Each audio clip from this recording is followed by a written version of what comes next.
もしもし、よし、入りましたね。ありがとうございます。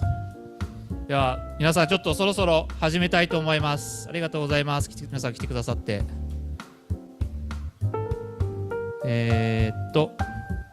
はい。4時になりましたので、もうすでに始めさせていただこうと思います。Okay. Yeah, thanks a lot, everybody's coming today. Well, finally, we did it.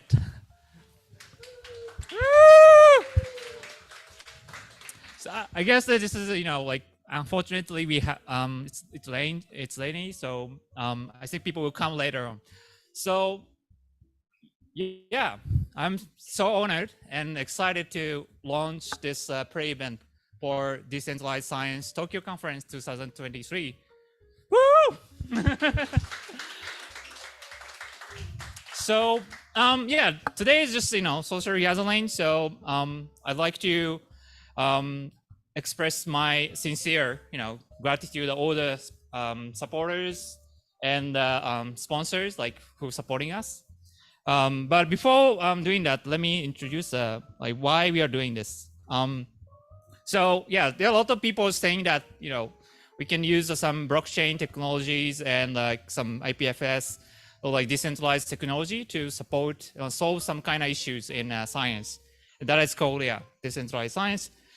The purpose of this event is not telling what's the truth of decentralized science. It's not about that.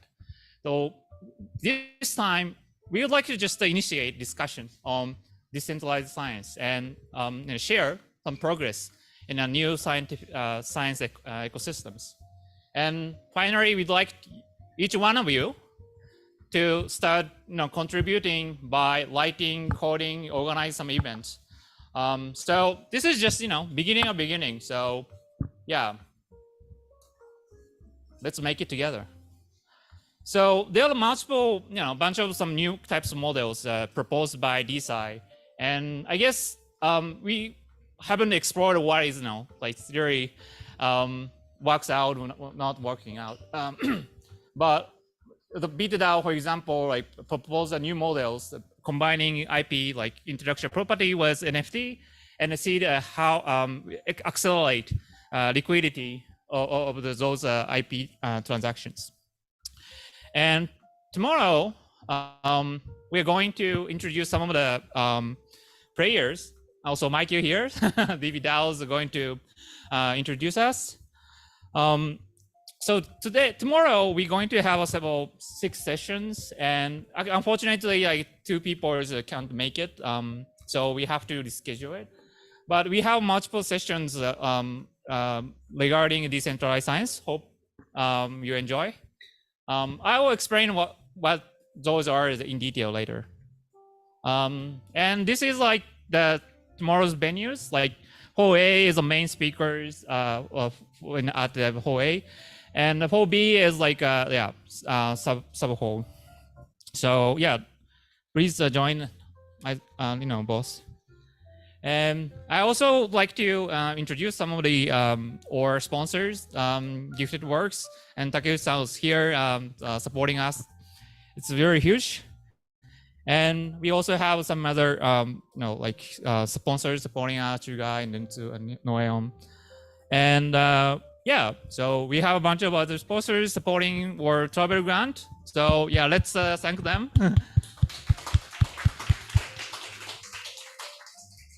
Right. So let's go back to the schedules. Yeah. So I share tomorrow's schedules, but so we don't have a clear kind of definitions of like what is decentralized science is. So I thought maybe we should like tentatively create some kind of classifications about decentralizations. Now I made 3 kind of levels or layers of decentralization in science. One will be the kind of ecosystem that like each institute or the foundation have a different purpose to utilize science, and that is like a diverse. It may be related to more diversity of the ecosystem, but I think it's part of that is like about decentralization. Then another part would be like infrastructure, like data or intellectual properties, and also ID that are associated with each individual. And the third part would be like a human coordination level, so governance. So no, like DAO is, I think, the most prominent use case of the decentralized governance. Like, and tomorrow, unfortunately, like the speaker cannot make it to come, but he's gonna talk, I think, at night. But the system, like qualitative funding, is one to support that.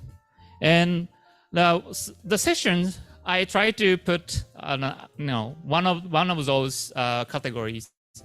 Hope it makes sense to you, but this is really just beginning. So I want you to also think about what is decentralized science based on like this tentative classification. Right. So this event, we couldn't be organized without those staff actually, and also those organizations. So I really thank all of you to support us. Right. This is acknowledgement. Yeah, thank you very much again for coming today. Today is just enjoy what is decentralized science and see the like people who are working on it. Okay, thank you very much for listening.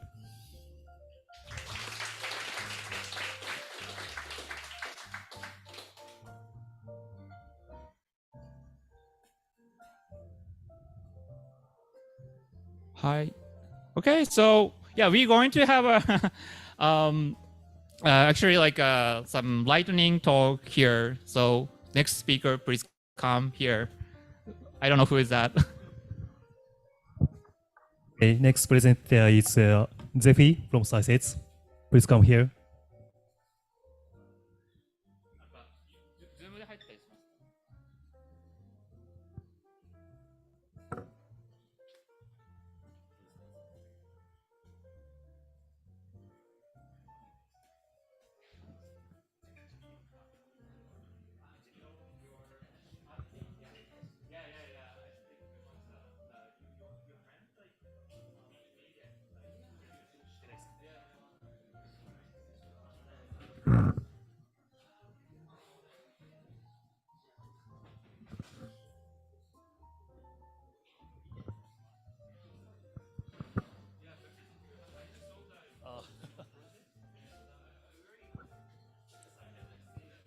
Now Zephy is here now. No.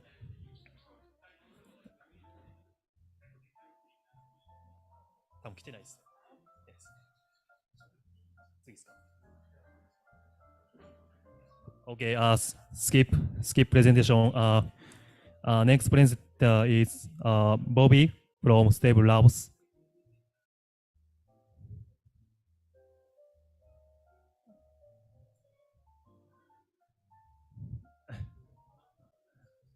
Bobby. Okay, nice. Okay. Next presenter is Jane from Litrox Labs. Jane.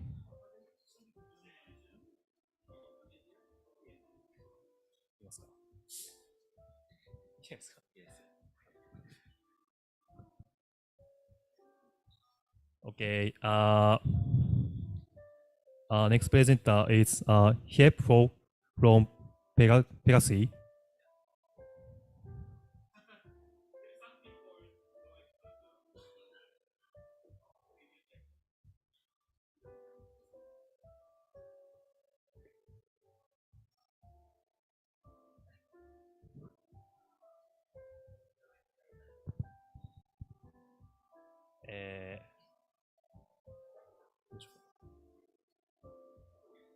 Okay. Next is Asby Brown from. Okay. Okay. Let's go. Great, thanks. Maybe I'll move my computer over here and talk over here, where I can point to things on the screen, maybe. Need my glasses. Anyway, it's great to be here. I didn't know anything about DeSci until like 2 weeks ago, when a colleague, I'm with a group called Safecast, and a colleague attended the DeSci in London and said it was great. And one of our other colleagues is in town now for all the other, Web3 crypto events, and he suggested I get in touch with these guys, so I did. And I'll explain a little bit about our project. And I was really concerned I had to keep it to 10 minutes, but maybe I should talk longer because of the whole thing. I'll share the screen. Yep. And I'll go back to the top of this. So so our group is called Safecast, and I'm calling this talk "Open Data from Fukushima to Ukraine." And our project started really the day after the Fukushima disaster, the day after 3/11 in 2011. And I guess a lot of you were here in Japan, in Tokyo. Maybe some of you were even in Fukushima. It was a really shocking event, and the lack of information was critical. The fact that people on television, they didn't know what's going on. The government people didn't know what's going on. TEPCO didn't know what's going on, and there was not enough information available. And our project, our idea was to respond by helping people measure on their own.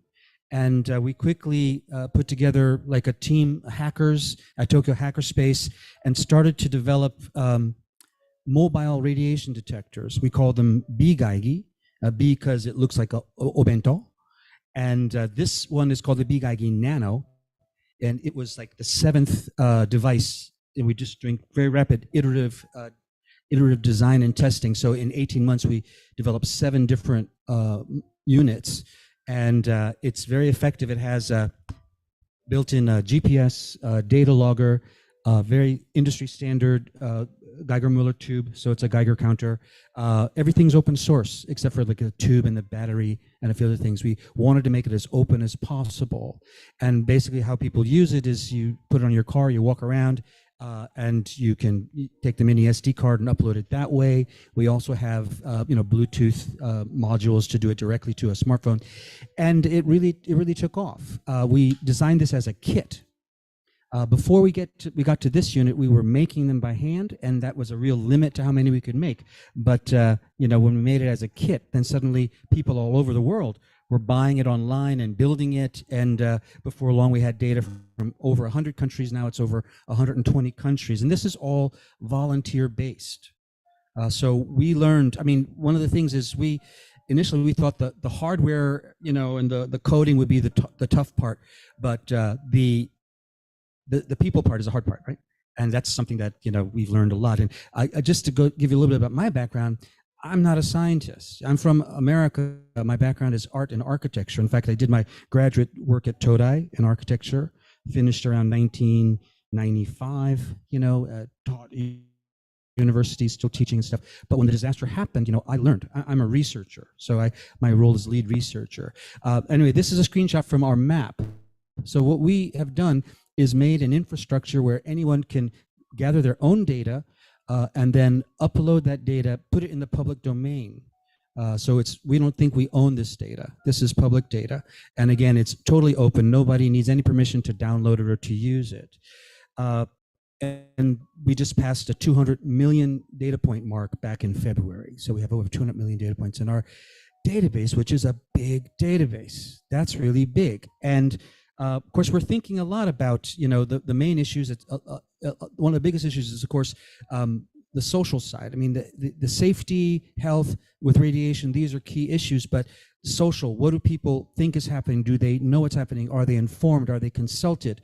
This is a clear thing. And so, of course, it's very reasonable when something like a disaster happens or anything in the news. It could be, this, hack of data, for the war, or it could be, coronavirus. It's very reasonable for people to say, is this data trustworthy? How do I know this data is trustworthy? So we think a lot about trust. And our experience when we started measuring radiation, and again, none of us had done this before. We assembled a really good team. It had some very good experts, engineers in it, very good coding people, very good, other specialists.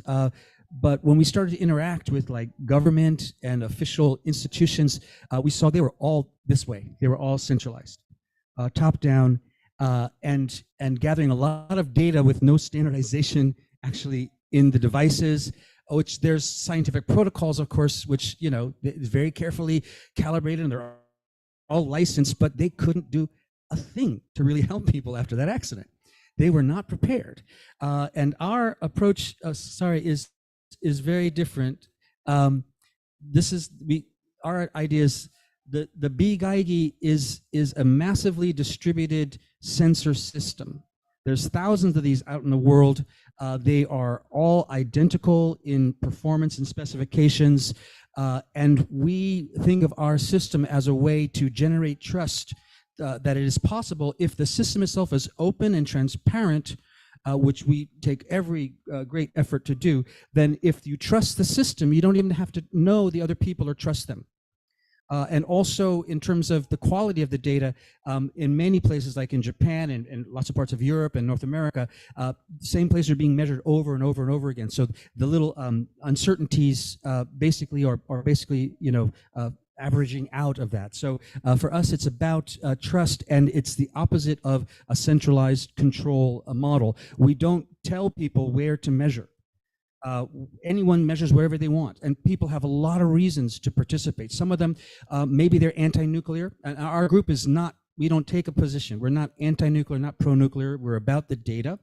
But some people are, and they're activists. They want to measure a nuclear power plant. Other people just like to build things, and they're geeks. Some people, they just want to check their neighborhood in Fukushima. We have a lot of activity in Fukushima and other places. So it's a trust system, and we think decentralization in general is the key to that. So now we've been thinking about what we call DDA, which decentralized data. And thinking how to transition our system into a decentralized mode.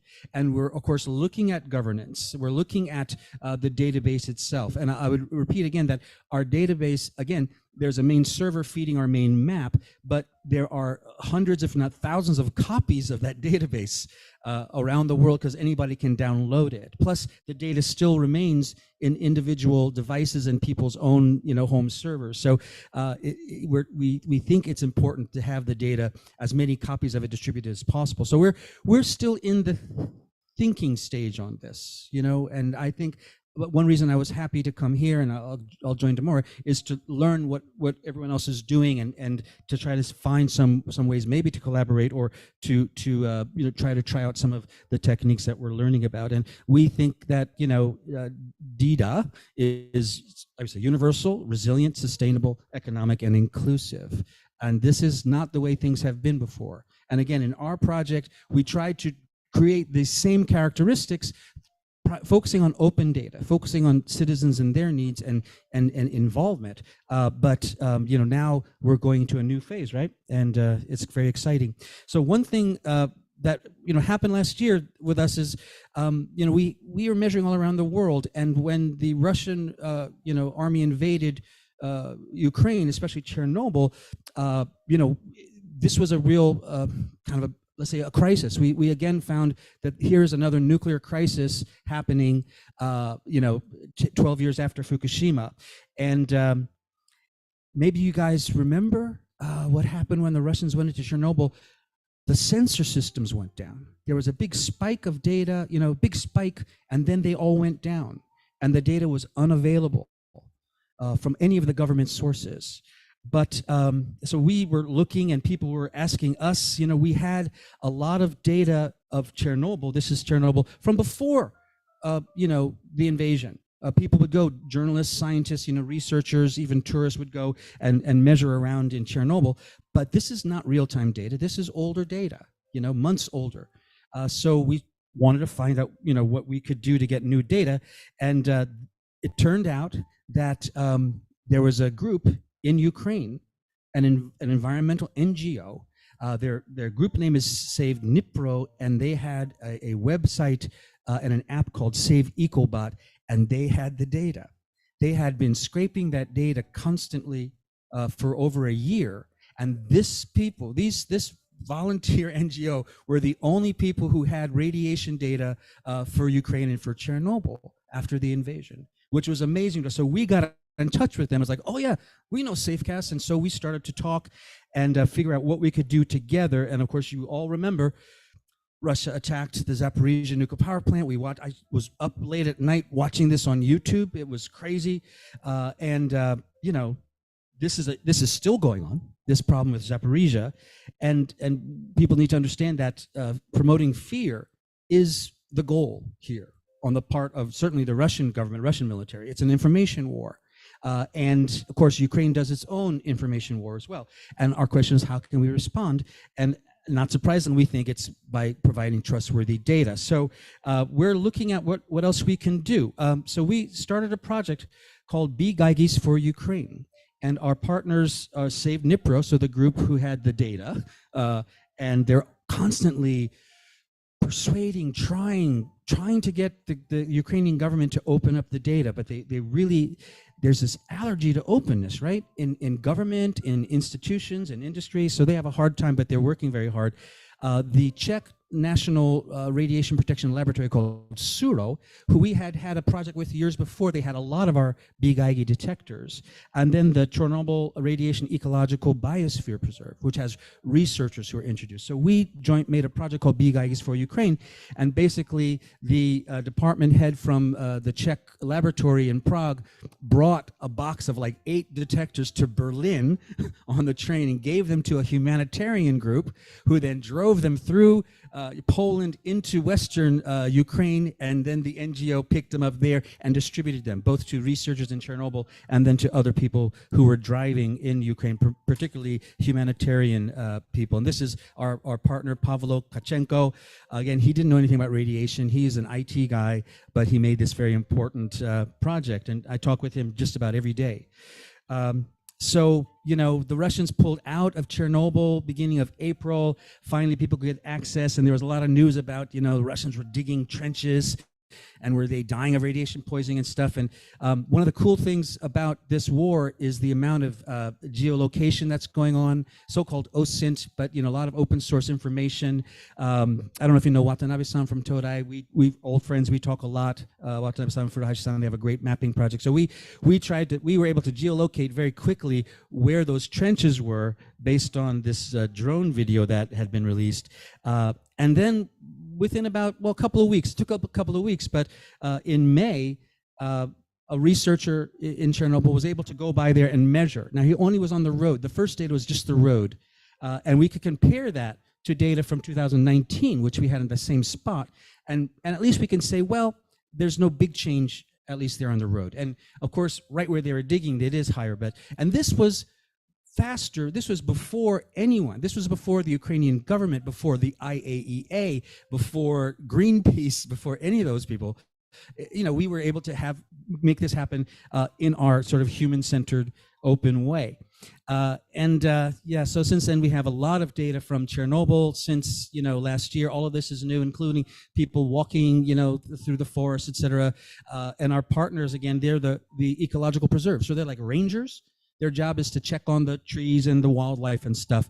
And before long, we had 300,000 data points, and we have more than that now.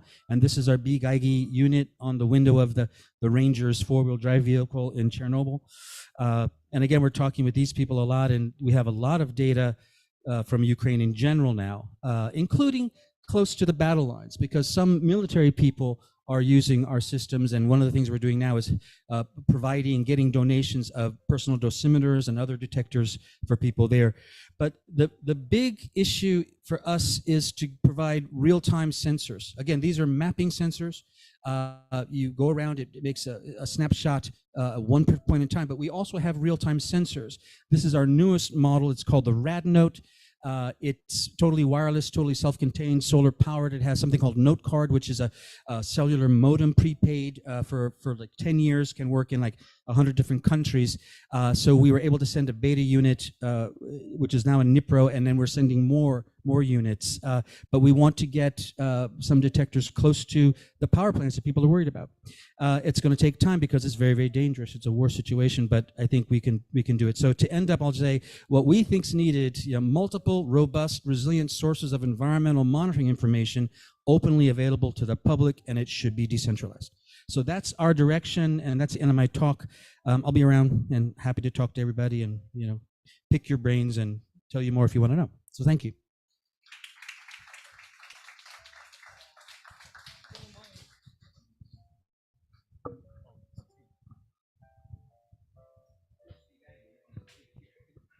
Okay, thanks for your presentation.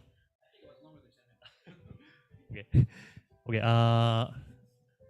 Okay. Let's have a presentation from the people here. So, please, next presenter is Kohei Ueda from Kyushu University. Okay, sorry. .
自由にピザとかドリンクとか食べながら聞いてください。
Okay, let's start.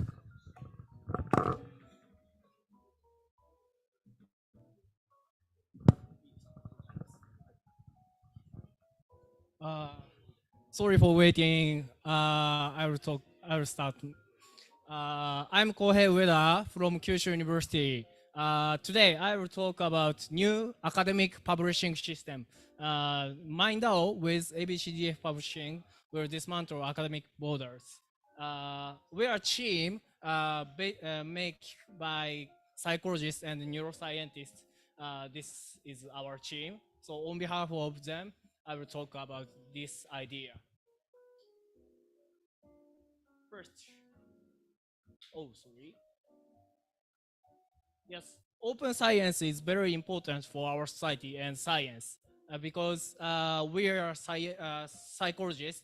Uh, in psychological science, we are struggle for reproducibility crisis. For the remedy of reproducibility crisis, open science is very important.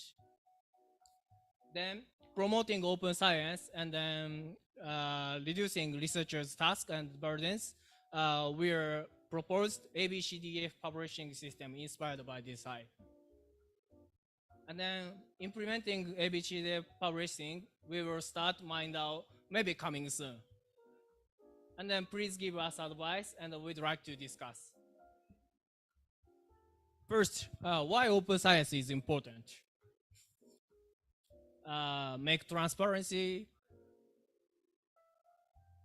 make reproducibility, lead accessibility, for diversity inclusion, and then lead to innovation. So open science is very important. So today's our idea is based on open science. And then now, recent for last decades, registered report system was one of the academic publishing system is proposed by some European psychologists. What is registered reports? Researchers take two stages of peer review. In stage one, researchers write introduction, hypothesis, and material and methods, and then take peer reviewed. After taking peer review and accept it, researchers make experiment and then conduct research. And after conducting research, researchers write results and discussion and publish, take peer review again. And after getting accept, this paper will published. By the way, we have huge burdens. Researchers write research manuscript. Writing paper is very important for researchers. And then animal researchers, medical researchers, psychological researchers, and so on. Researchers write ethics proposal. For example, protecting human participants or so on. And then money is necessary for researchers, so researchers must write grant proposals. So researchers write three types of proposal and manuscripts. However, these three different type of manuscripts are very similar. For example, writing hypotheses or writing materials and writing methods or something. So our proposal is combining these three types of manuscript into one paper. That is we called Trinity review. This idea is already published in BMC research notes. So if interested in this idea, please read this QR code.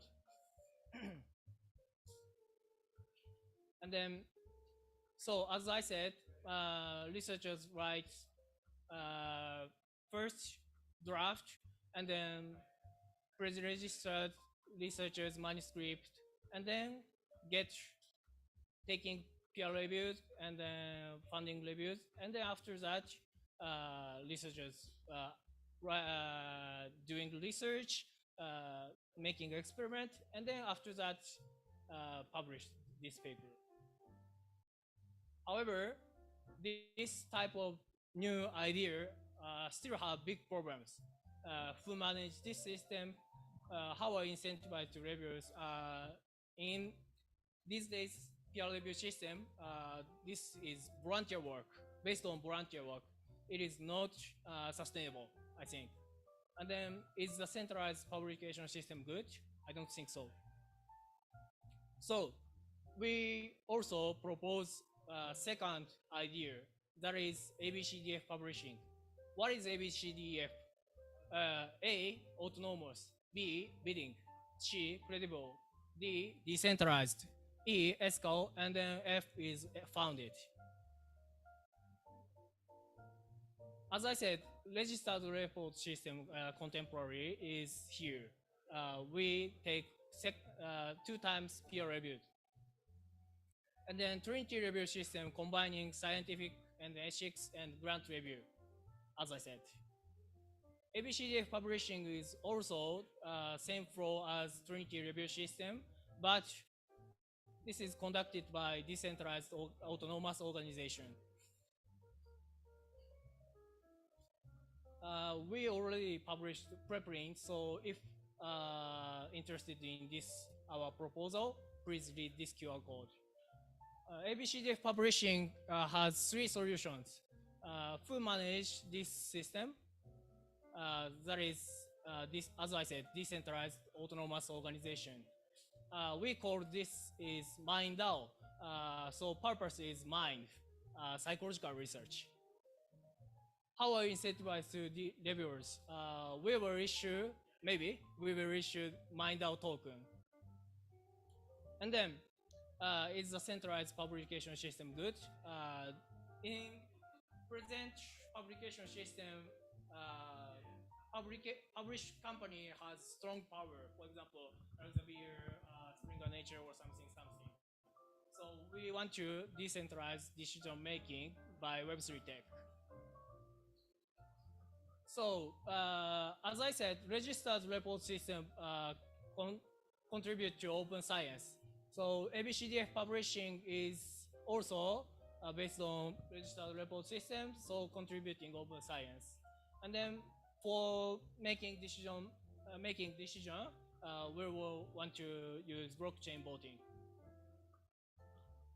That is our progress, making Discord team, and then we open the website. Please read this QR code. So final, the take-home message is we propose that ABCDF publishing for open science and then decentralized academic publishing system. And then implementing ABCDF publishing, we will start MindDAO for psychological research project. We want to discuss with you, so please give us some advice. Thank you very much.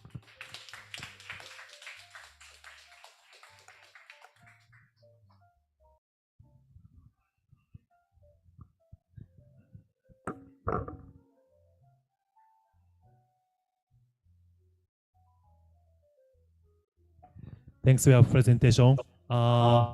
Next presenter is Hajime Sato. Okay.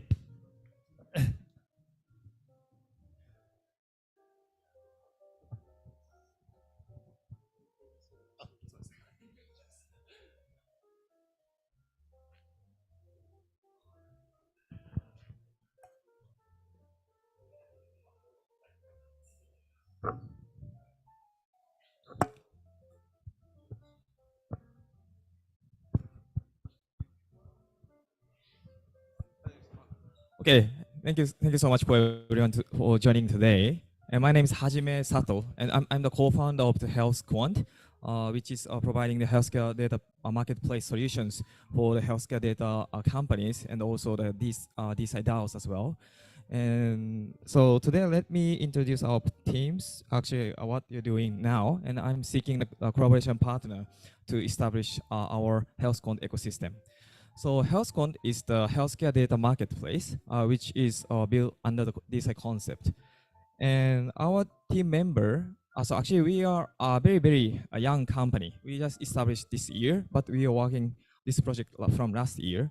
And our headquarters is based in Singapore, but actually our co-founder team members are coming from Europe and the United States and Canada, and also our team members in India and Korea as well. And we have some project related to the healthcare data. And especially now we have a project in Singapore and also in Japan. And also we are we are preparing a new project in Indonesia, Korea, and some Southeast Asian countries. So the problem of the healthcare data management and we can say healthcare data utilization, they are so complex. So for example, so fragmented data set is that if kind of researcher or some pharma company is trying to use healthcare data, this kind of data set is not set well, and there are some lack or some fragmented data set is there. And also the security is not enough, so we can say low security. So actually the patient information is not connected with kind of the healthcare provider's data, and also there's no enough consent. It's like an informed consent or something is not enough, and also the kind of the technical security is very low, and also there are less incentive for the patient and the healthcare providers, and also the other data providers as well. So now we are trying to make a new platform to share the healthcare data from the suppliers like a patient, consumers, or healthcare providers, and also digital health startups, and also DeSci DAOs, and also insurers or some other data suppliers to the data buyers like a pharma company or medical device company or healthcare IT company, academia, and also the government. So now we are trying to find a partner for data suppliers and also data buyers. And we already found some data suppliers in Japan and Singapore in Asia. And we already have a 45 million user base in Asian countries now. And our platform can offer some kind of solutions in here. So by using our platform, people can buy and sell their data easily. And also we can track the kind of sequential data set. So not only the single spot data, but we can follow the data in the future as well. And also we are building the platform which is secure and transparent. And also we are using some tokenomics to provide a new incentive models to the patient or patient network and or the healthcare providers or some other health data suppliers as well. And now we have some project, and in Japan we are we will start the genome data project, especially for the whole genome sequencing test data in Japan. And also in Singapore and also South Asian countries, we already have partners of which like telemedicine companies, and we are trying to gather the kind of healthcare data from the 45 million patients. And so today I wanna share some just brief introduction about genome data platform. So now we are working together with the kind of a global lab test company who can provide a whole genome sequencing test in Japan. And also we are trying to find a patient network, a patient group which can provide their data for the drug discovery or R&D purpose of the pharmaceutical company. So here, we will provide the genetic test for the patients, and the patient can provide the result of the genetic test data, and we will provide these kind of data with some other clinical data or some kind of questionnaire data to the pharma company or some other academia or other people who want to use this data. And we will get the funds from this company, and we will share most of the revenue to the patient by token or stable coin, and we just take a few percentage of the revenue from this data utilization. So this kind of incentive model could help the patients to cover their treatment cost, and also they can support, they can contribute for the new drug discovery of his or her own disease. So for this genome data marketplace, actually there are some kind of genome data seller in Japan already, but actually there are some issues for selling this kind of genome data. There are especially for two things. One is ownership and one is incentive. So traditional traditional robotics company just remove the ownership from the patient. And all these kind of lab test company has all the data by them own. So they can sell this kind of data without the permission from the patient to everyone. So we are changing the ownership, and we will set the ownership to the patient. So we will ask the permission for each project before we selling the data to the pharma company or the data users. So this is could be a more transparent transaction. So and also we are planning to set the kind of incentive for the economic incentive and also the kind of other incentive for the contribution for the drug discovery as well. And at the same time, we are using the kind of more high-tech whole genome sequencing test. So the test itself is much cheaper. So maybe more than 50% cheaper than the traditional whole genome sequencing test. So these kind of incentives and ownership could help the patients to onboard and use their data for the new drug discovery as well. Yeah. And so finally, so as I mentioned, I'm seeking some partner to build our ecosystem. So we are seeking the data supplier who like a DAO or health tech company or also healthcare provider.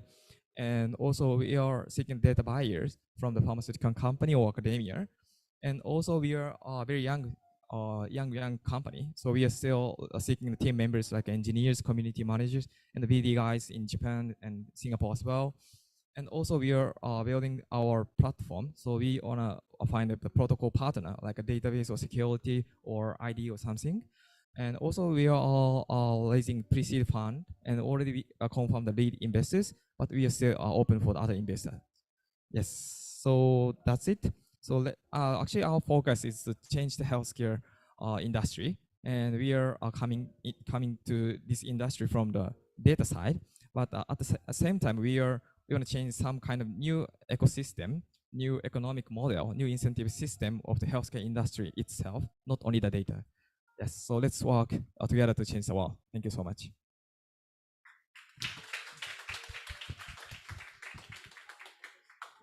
Okay, thanks for your presentation, Sato. Next presenter is Jane from Retrox Labs. Okay.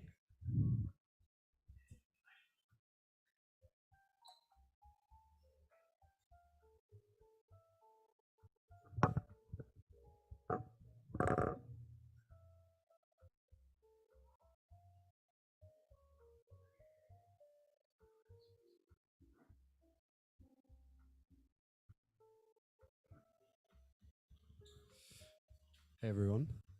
Okay. My name's Jan. I'm originally from Germany, but I live in the UK.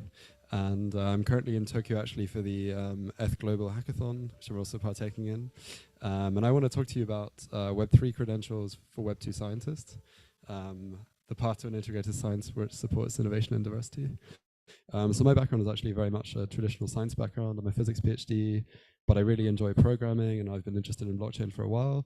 And here I saw the potential for some cool synergies between things happening in the traditional science community and things happening in the blockchain and Web3 space.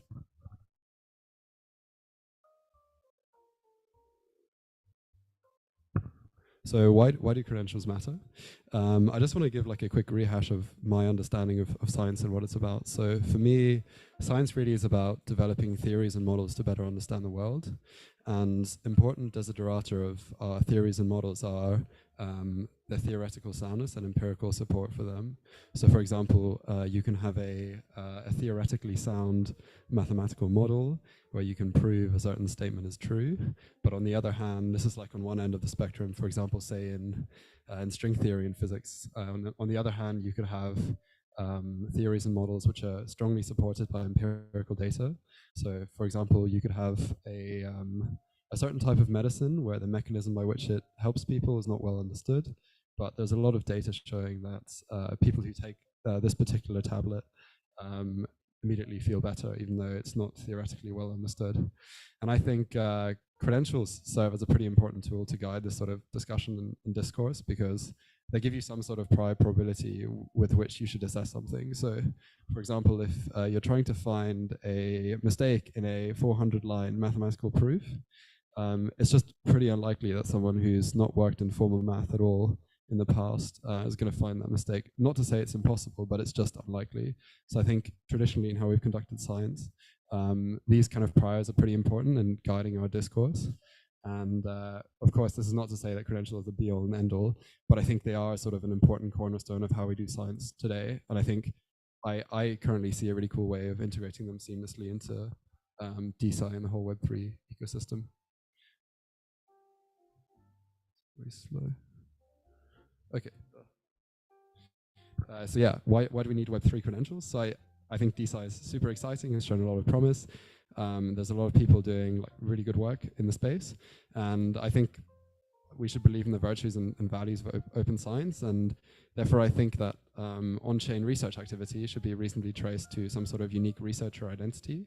And yeah, we need Sybil resistance tools for holding people accountable for the things they do in the DeSci space, and also for safeguarding protocols, for example, against some sort of Sybil attacks. If people start voting on something and then they create multiple addresses to try and skew a vote in favor, for example, this is especially important when it comes to funding scientific work. This is just a quick showcase of what exists in the world of science for credentializing research. So, I mean, on the one hand, you have institutions who give out degrees. On the other hand, you have journals and preprint servers who publish work. Some of this work is not peer-reviewed, for example, arXiv or bioRxiv. And on the other hand, you also have these online organizations like GitHub and Stack Overflow, where people share knowledge with other people openly, or people share code with other people.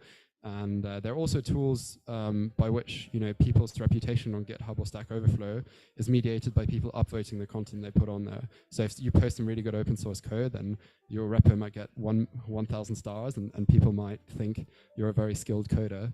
And then in the middle there is ORCID, which stands for Open Researcher and Contributor ID.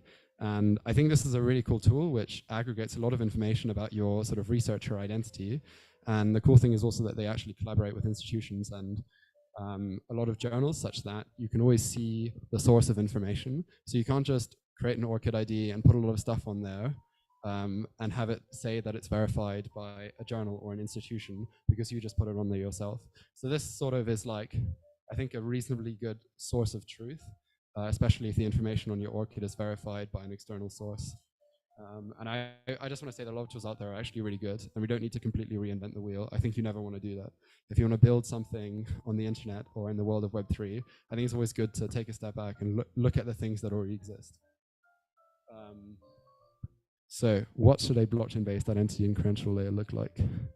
So this is a really simple demonstration, which I've put together with some friends in Oxford. This is just a simple smart contract implementation which links your Ethereum address to your ORCID ID. So there's a mapping in a smart contract, and you have to both sign a message with your wallet and also log in with ORCID. And then in the backend, there's a web token that's sent to our backend that verifies that you've successfully logged in with ORCID. And then you can just really simply see here, there's some sort of means of identifying people's Ethereum addresses with their ORCID IDs. And I can super quickly show you that this is what it looks like. So for example, you can see the transaction here. This is actually myself, so this is my wallet. Look at that transaction on Polygon 1xScan, and then this is just my ORCID ID, and oh, okay, there's some papers, and that's me. Yeah. Oh, it's frozen. Oh, it's back. Okay. So no one saw that. So, oh. Okay, well, it seems like I can't switch. Anyway, if you want to see it, look at it, you can have a look later. Okay, what can they be used for, I think, is maybe also an interesting question. So for example, one thing I think is super powerful are these composable researcher profiles.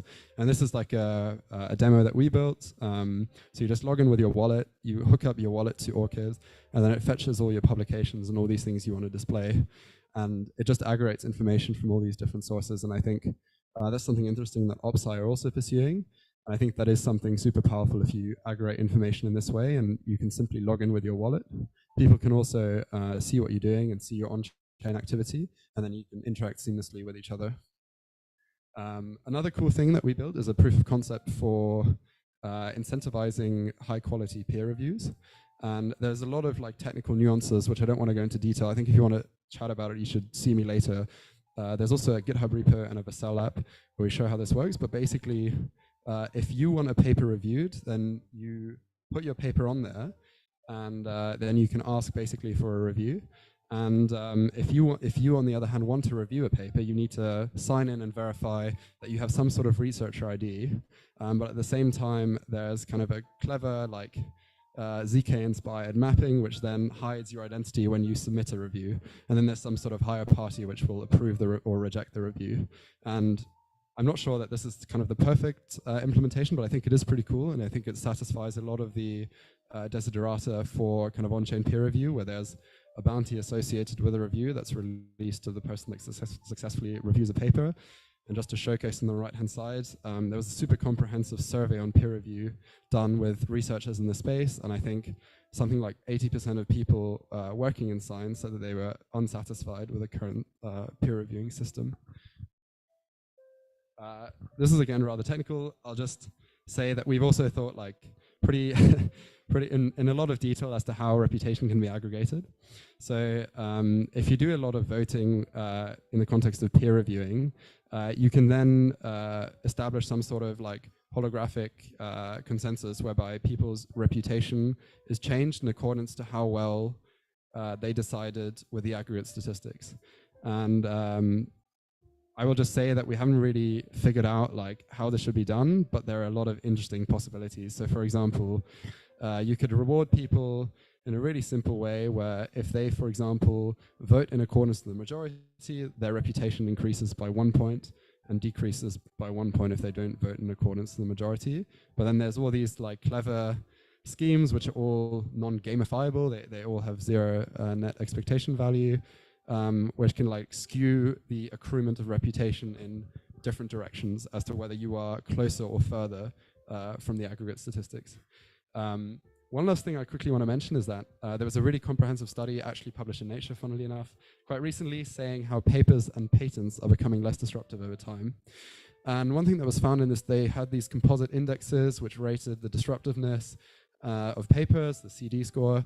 And one thing they showed in the study is that like things are kind of becoming worse and worse. Like we were a lot better in the 60s, 70s, 80s, and 90s at developing really disruptive and innovative research work, but somehow that is going downhill.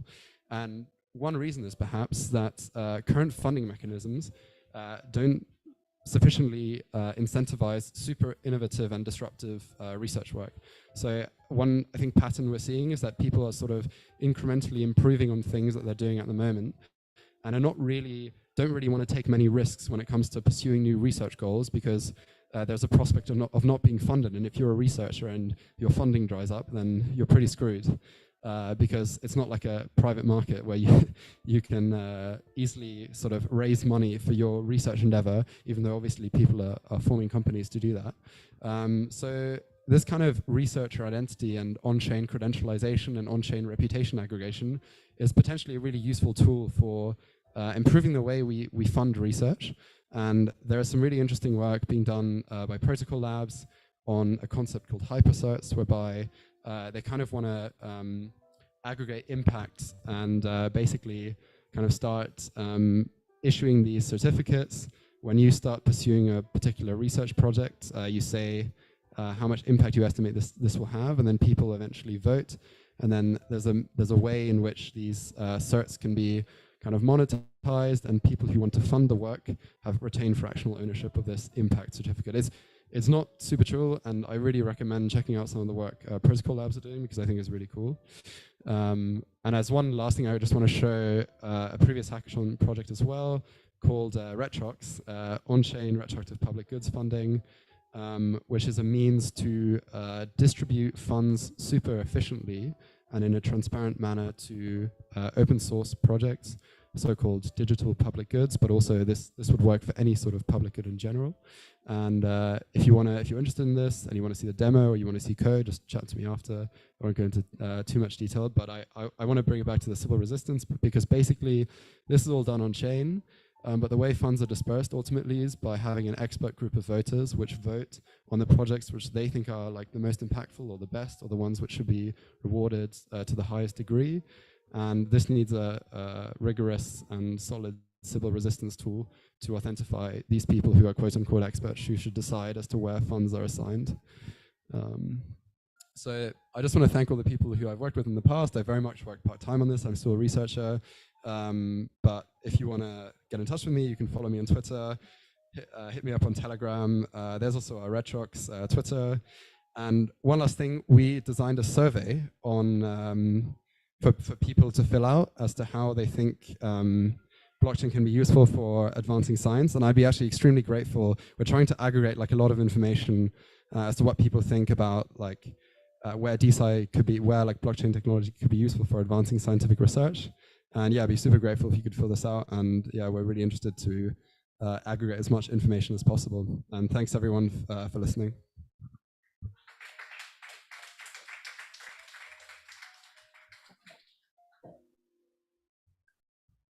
Okay, thanks to your presentation. Now first half of presentation is over. So now it's time for 10 minutes break time. So there are many pizza and drinks over there. So feel free to eat pizza and drinks. Okay, thank you.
your next. So Next. next. Oh, okay. Yeah, yeah. Okay. We still have time. Okay, yeah.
あ、あ、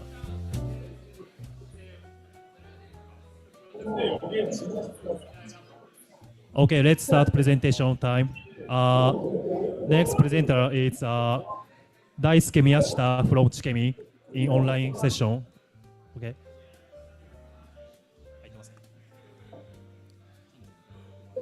チケミーの宮下さん、画面共有お願いします。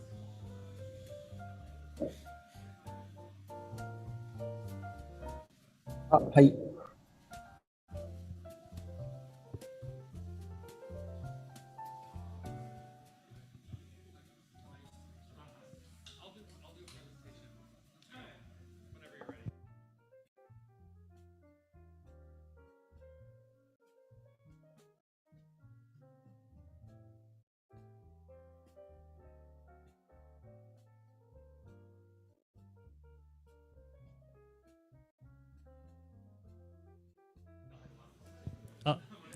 チケミーの宮下さん、どうですか？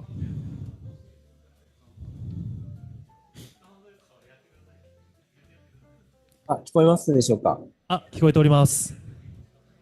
画面がまだ共有できていないです。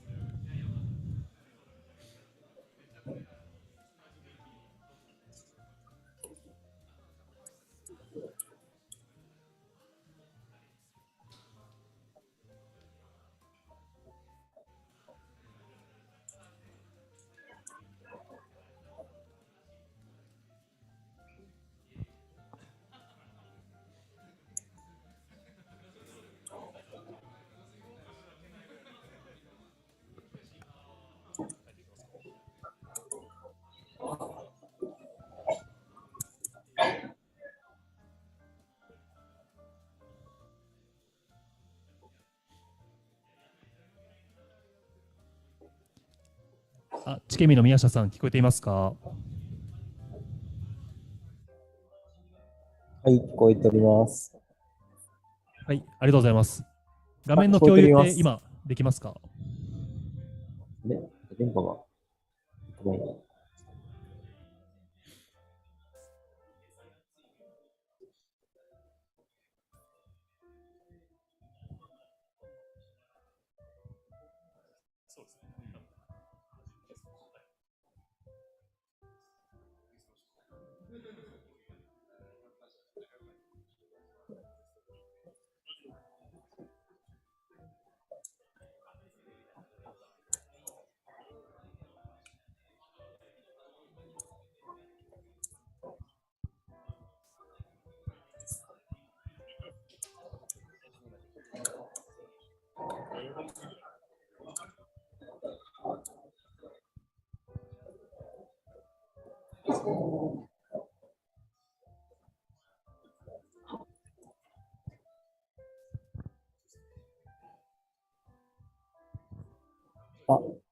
あれ画面共有できております？宮下さん、どうですか？聞こえますでしょうか？聞こえております。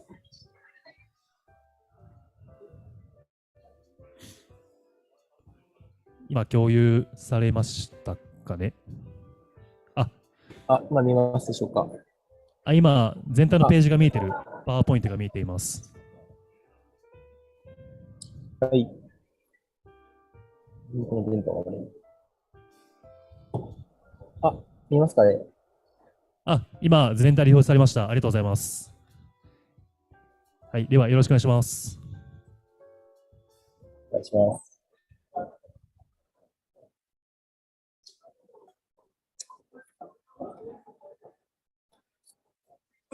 聞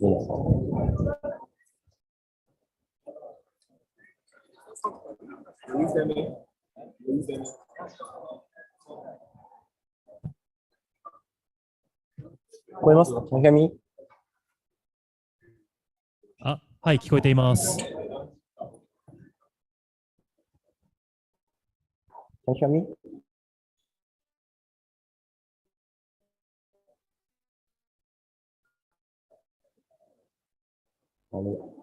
聞こえております。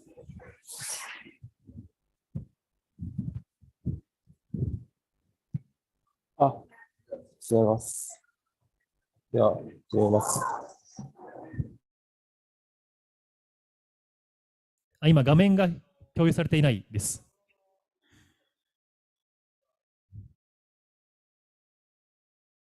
音声は大丈夫です。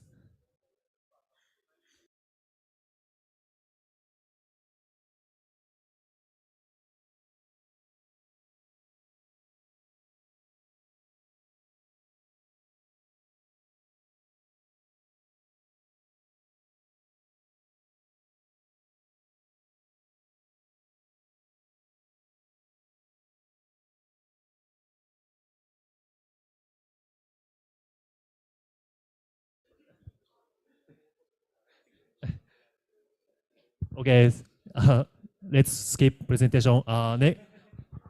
Next presenter is Hip Ho from Pegasus. Okay.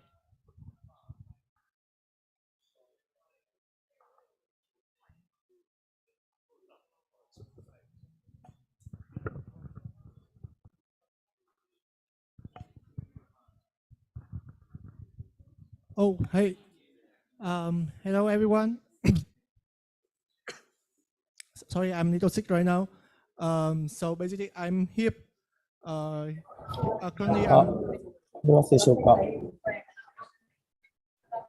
I am leading a data team at miralab.co.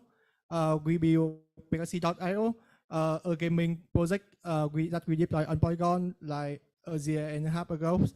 And not only Pegasus.io, we also have some upcoming project. We will launch next month like 2 other game, gaming hub, crypto wallet payment, and we also building our own blockchain network built based on AVAX subnet. So nice to meet you guys.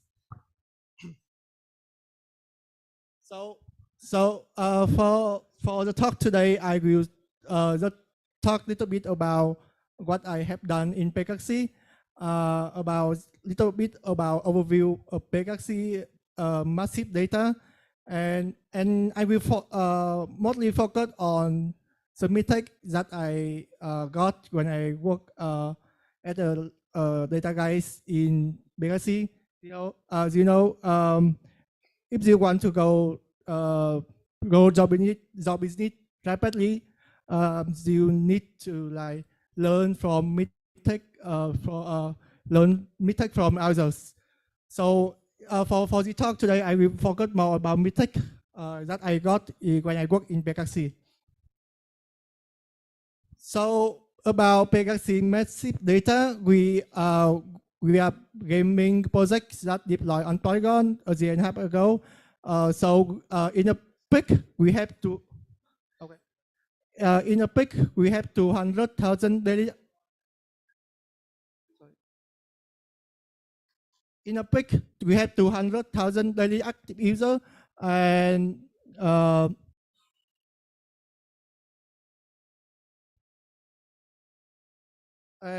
we also run our marketplace to have to help our user to trading our NFT. You can see some marketplace metric highlight here. We have total volume for around 200 million US dollar in just few months, and we have around total transaction around 500,000.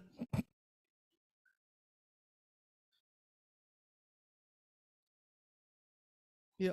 So when everyone see our data, they already wow, it really huge, and but it's not unstable.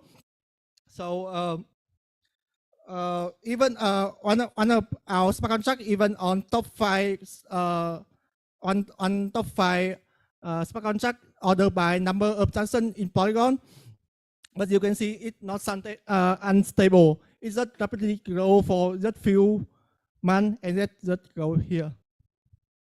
So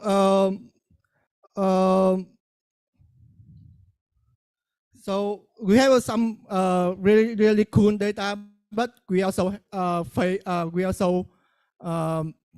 some mistakes when we try to dive deep to our data.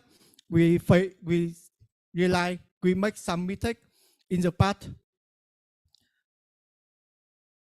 So the firstly is about user profile. When you are if you are a Web3 user, when you come to like explore a gaming project, you always take a look on DAU, daily active user, but I think this metric only consider only work for Web2 project. For Web3, we need to consider it like daily wallet address.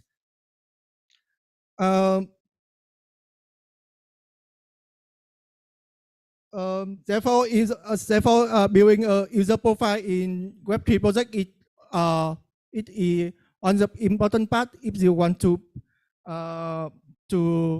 know more about the user base, to know more who real user is.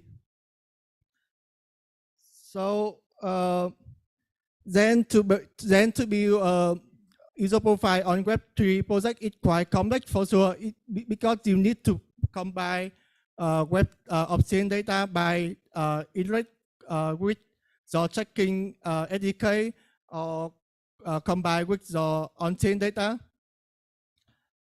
So the second one I want to talk here is we forgot some potential users.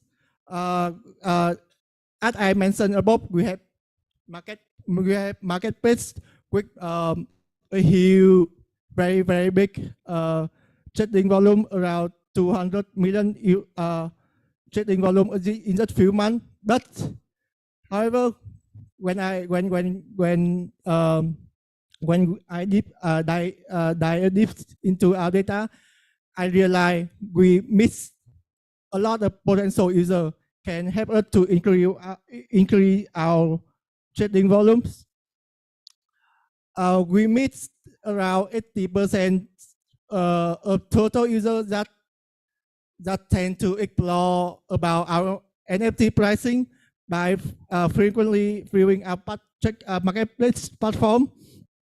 The user that I define here is like user frequently go into our marketplace and take a look, frequently take a look on our marketplace platform and NFT price. And for 80% potential users that we're missing here, I group to the three group here that order in the priority. You can see we meet a lot. Okay, that a quick talk about like what we done what I done in Pegasus. And so if you want to talk more about with me about like how we build user profile for Web3 project, or how we data driven in a company that we have around 200,000 daily active users. You can talk me through social network. I put here LinkedIn, Telegram, or Twitter here, or even you can come to talk with me in the with me in this event. I will be here until around 5 to 6 p.m. Okay, thank you everyone.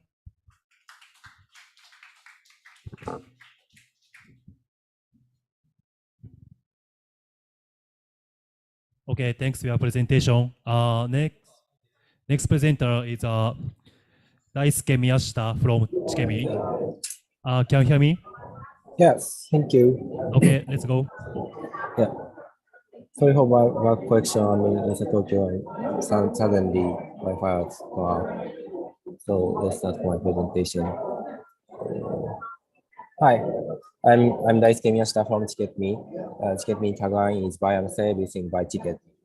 So our product is Ticket.me is the first marketplace all over the world for trading any value with any ticket, like any event ticket or good vouchers and so on. And our mission is discovering the hidden value of the world. And we share the technology like this while selling NFTs tied to goods and services or papers in studies in academia, or second trade in the marketplace, and then look to confirm or enter it for use. So we are applying a patent for this system in Japan. So about our platform, easy to buy NFT ticket and login, register and pay by SNS account or MetaMask or Rainbow, something like that, and can pay money by credit card or wallet. So very easy. You can use secondary distribution. You can use secondary marketing platform and pay and sell the platform in the same platform. And you can sell and buy the NFT ticket on the platform, shares Polygon as a blockchain. And yes, like this, you can make a account page. So I have a proposal for academia by using this platform. And this is a proposal. The papers will be sold as an NFT ticket, and only those who have confirmed receipt will be able to see the content like this. So it means, so in order, first purchase NFT ticket for white papers, and next secondary distribution as needed, and lastly viewing at the same time as the writer listed. So we share the technology in the same platform like this while saying, and then secondary buy or give it to the person who need it, or then look to confirm entry or use. So that can use in academia like this. So by using this, yeah, so people or academian people can see who bought your papers, and that means who are interested in your research, and then those who so by using NFT blockchain, you can see who bought and who bought from to, or who bought to. So you can make social graph like this. So that's our proposal. That's it. Thank you.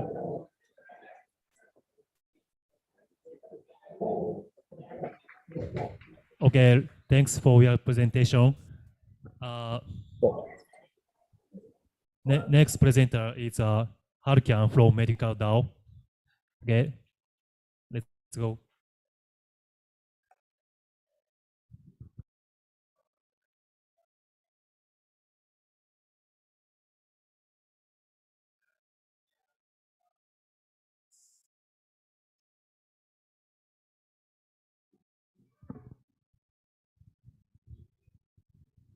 Hello, this is Harukian from Medical DAO。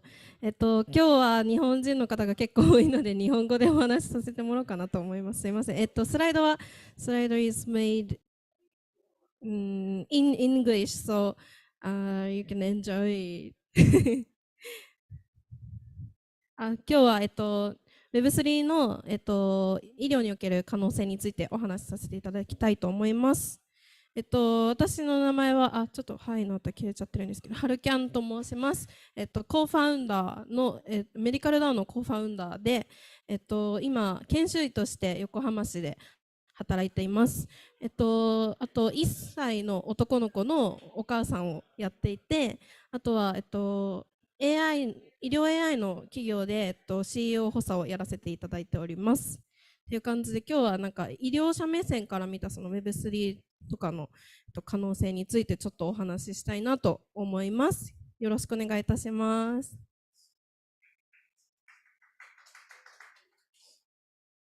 で、メディカルダオっていうのは何なんだろうっていうことで、今日は、その Web3 の医療における可能性をお話ししたいんですけれども、その前にメディカルダオ、私たちのメディカルダオっていうのを紹介したくて、今、そうですね、いろんな多職種の方がすごくフラットに話せたり、あとは、医療従事者とそうでない医療に関係ない人も、フラットにお話ししながら、その医療の今の例えば病院に行ってすごく待ち時間が長いっていうのは患者さん目線でしか得られない意見の課題で、例えばドクターから見たら電子カルテがすごく使いづらいとか、そういった課題とかをいろんな目線から、それってこういう理由があるんだよみたいな、メーカーの方だったらこういう理由があるっていうのが分かったりとか、そういうのを、いろんな目線からその課題の解決方法を探そうよっていう風な、一旦はまずコミュニティになっています。それで、これから、DAO のコントラクトとかを、今設計中で、これからはそのグラント DAO みたいな形、ナウンズみたいな形でそのプロジェクトに投資していくような、そういうプロダクト DAO みたいな、グラント DAO かけるプロダクト DAO みたいな風にこれからなっていく予定です。で、私たちはここに書いてある通りディセントラライズドメディスンって書いてあるんですけど、ちょっとかっこよく分散型の非中央集権型の医療っていうのを、目指すっていうようなコミュニティです。で、その非中央集権型の分散型医療で何が変わるのかっていうのを言いたいんですけど、まずデータの管理は今医療機関が行っているんですけど、患者さんが主権になって行うことになります。でも皆さんその Web3 界隈にいる方なんで、多分すごく釈迦に説法だと思うんですけれども、そういういろんな自己決定権とかも患者さんのもとに行きます。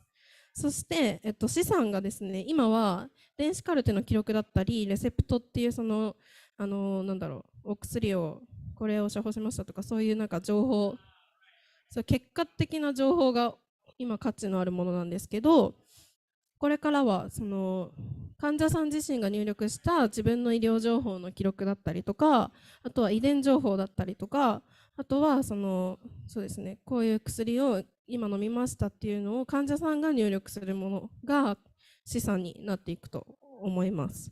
それで、あとメディカルバリューって書いてるんですけど、価値のその資産じゃなくて価値が、どこから生まれているかっていうのなんですけれども、現状はその診療を行いましたって言って、こういう診療を行ったので保険定数が何点ですっていうのでお金が支払われたり、こういう研究の成果が得られましたっていうのでお金が入ったりとかっていうのが今の現状なんですけど、その患者さんの、医療情報そのもの自体がですね、価値を持つものにこの分散型医療ではなっていくのかなと思っています。で、あとはコミュニケーションの媒体は、今は印刷した紙だったりとか、あとはデジタル、電子カルテでやってるところも少しはあるぐらいなんですけれども、これからはデジタルになっていくと考えています。で、これ何が私が目をつけているかと言いますと、この医療ってすごくトランザクションが多いんですよね。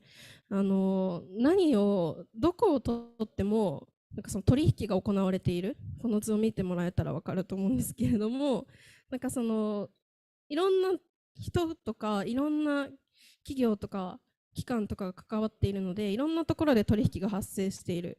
なのでそこってすごくそのブロックチェーンの入りやすくて、しかも活かせる、いいところが活かせる領域なんじゃないかなっていうのをすごく思っています。ということで、その分散型医療っていうのは患者さんをエンパワーできる、そして患者さんの健康に関するリテラシーを向上させることができる。その自分自身がデータとかを持つことによって、その健康に関する意識とかがもっと上がると思うんですよね。で、あとは、プライバシーを守ることもできる。そして、あとは患者さんにそのデータのアクセス管理とかもブロックチェーンでできるようになるっていうのが、この Web3 がすごく医療の中で、広がっていく可能性があるんじゃないかなとすごく感じているところになります。いろんな法的課題とか、そのブロックチェーン自体の課題とかもいろいろあると思うんですけれども、日本の医療においては今これからすごくブロックチェーンや Web3 という思想は大事になってくるんじゃないかなということを今日はお伝えしたかったです。ということで、私からの発表は以上になります。ここにディスコードとかなんかツイッターとかいろいろ書いてあるのと、メディカル DAO っていうさっきお話ししたディスコードのコミュニティでやってるので、よければこちらQR コード読み取るとディスコードから参加できると思うので、ぜひよろしくお願いいたします。以上になります。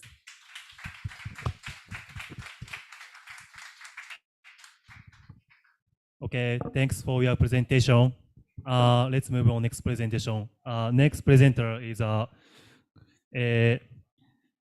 Sumire Iwase from DeSci Youth. Okay, let's go.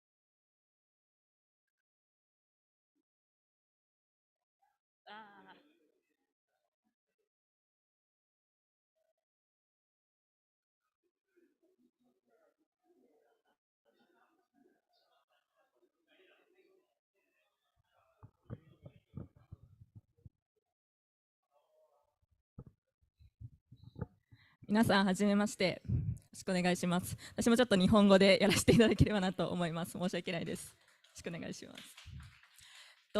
私の名前は岩瀬すみれと申します。私は今横浜市立大学の医学部に通っておりまして、今3年生です。今日はですね、DeSci Japanのユースパートのエレベーションピッチをさせていただこうかなと思っております。はい。軽く自己紹介をさせていただきますと、いろいろ結構他にもやっていることがありまして、医療系学生と企業をつなげる一般社団法人ゼロゲートのファウンダーもしておりますし、あとは宇宙医学もちょっと勉強していて、将来宇宙医学というか宇宙飛行士を目指しているんですけど、スペースメディスンジャパンユースコミュニティの運営もしてます。今回その DeSci を知るきっかけとなったミツバチという研究者志望のコミュニティがあるんですけど、そこのメンバーとしても活動をしております。で、今回新たにその DeSci Japan ユースパートの代表も務めさせていただくことになって、いろいろ肩書きが増えまくっているところなんですけど、全部の活動に全力投球してコミットしています。というところで、なぜこのような活動を私が始めたのかっていうイントロダクションのところを説明させていただきます。私は宇宙飛行士になりたいっていうその目標があるんですけど、どうやって何で貢献したいのっていうところで、その宇宙で人間の妊娠出産育児っていうのを助けたいっていうのがあって、そこのとこに向かってちょっと再生医療とかで貢献できたらっていう、ちょっとざっくりなんですけど、そういうアンビションがあるんですけど、でも研究したいってなった時に、今のそのアカデミーのシステムというかヒエラルキーがどうなってるかっていうと、こうですよね。一番上に PI の先生がいて、アソシエイトプロフェッサー先生がいたり、あとはポスドクの方々がいて、学生っていうのはいわゆる言ってしまえば一番下でこう頑張っているわけですよね。そうですね。っていうところでもちろんその勉強が本分っていうのはそうなんですけど、その勉強する環境っていうのが今のままで本当にいいのかなっていうところでちょっと疑問を感じておりまして、ここで私は結構 DeSci の概念にこれじゃんっていうものがあって、で何かこうもちろん研究に日々コミットするのも大事だと思うんですけど、ここで学生若者当事者が何かやんなきゃいけないんじゃないっていうそういう当事者意識のもとに日々動いておりますし、その DeSci Japan のユースパートの代表をしたいさせていただくっていうきっかけになりました。はい。で学生ってこう一番 DeSci のアドバンテージを受け取れる立場だと私は思っています。もちろんその DeSci が利益をもたらすのは本当に全人類であるし、もちろんそのさっきのヒエラルキーの全ての人々が利益を受けるべきだと私は思うんですけど、一番なんか DeSci によってこう救われるとか伸びしろがあるのは私は学生だと思っていて、なぜなら現時点で学生はお金もないし権威もない、そういったところで、DeSci っていう今概念ですけど、そのアドバンテージを受け取れるというか一番恩恵を受けていると感じられるのは学生かなと思っていて、彼らへの支援はその使命だと私は考えています。はい。現状なんですけど DeSci Japan ということで、日本は修士課程とか博士課程の学生にはお給料としてはお金を与えることはないですよね。今の現在の状況ではもちろんいろんな奨学金だったり申請して科研費を取ることができますけれども、やっぱり全体として何か救えるかって言ったら今はそうじゃない、そういう現状があります。そこでそんな状況で私たちの DeSci Japan が、大事にすみません、ちょっとどうしよう。わかりました、すみません。私たち DeSci Japan のユースパートが大事にしていきたいこと、バリューとしてはサイエンスを、資本や力を持たないすべての人に開放する、この文脈でいうと、学生ということになるんですけれども、これミッションですね。ちょっと待ってください。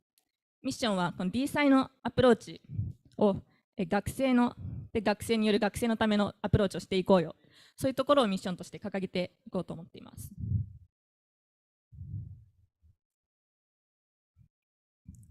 私たちの将来的なビジョンはじゃあ何なのっていうと、すべての分野の垣根が取り払われて、すべての制限、時間的な土地の制約がなくなった、そんな研究活動ができるような場になっていけばいいのかなと思っています。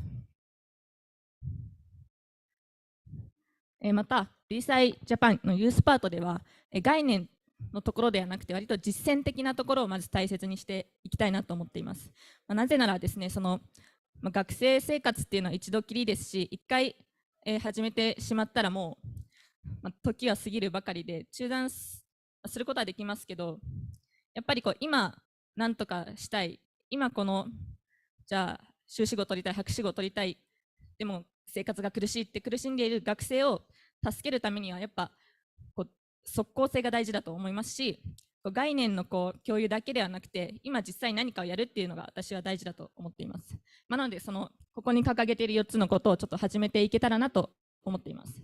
例えばまずインタビュープロジェクトで、Our on DeSci Log っていうんですけど、本当にいろんな人に DeSci ってあなたはどう思いますか、DeSci によってあなたは何がしたいですかっていうところをログを取っていく、今結構共感している人たちが集まっている場だとは思うんですけど、実際DeSci のことを知らない人たちはこの世にはいっぱいいるわけで、そういう人たちに向かって、例えばどう思いますかっていう生の声を聞いてどんどん集積していく、それで発信していくっていう行為は大事だととても思いますね。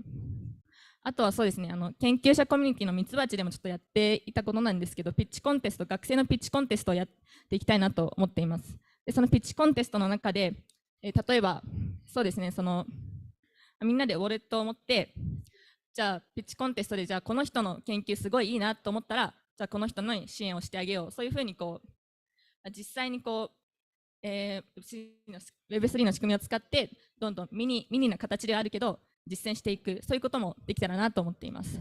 将来的には留学の支援だったりとか、あとは学生だけのラボを作る、そういうこともできるんじゃないかな、DeSciだったらって思っております。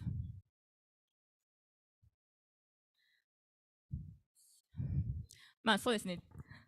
実はなんですけど、結構私も DeSciの概念を知ったのは今年入ってからで、これを立ち上げてみようってなったのも1ヶ月ぐらい前のちょうど、本当に1ヶ月ぐらい前で、本当にニューボーンな団体なので、今まだ運営メンバーっていうのが、ほとんどいない状況なので、ぜひぜひ私たちと一緒に活動してくれる学生がいたらなと思っています。皆さん学生のちょっと集めて私のところにつないでくれると嬉しいです。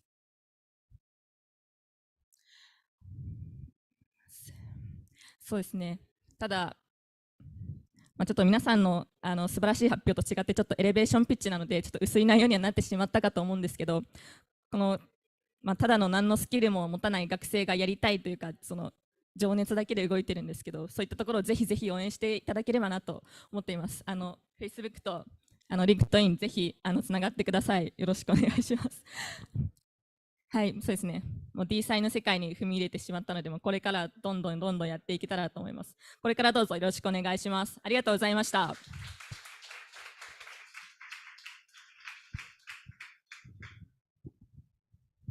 Okay, thanks for your presentation.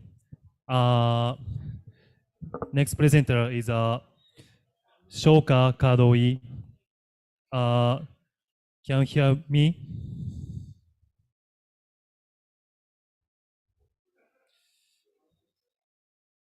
Hi. Okay, I can hear you. Yeah. Okay, please share your screen.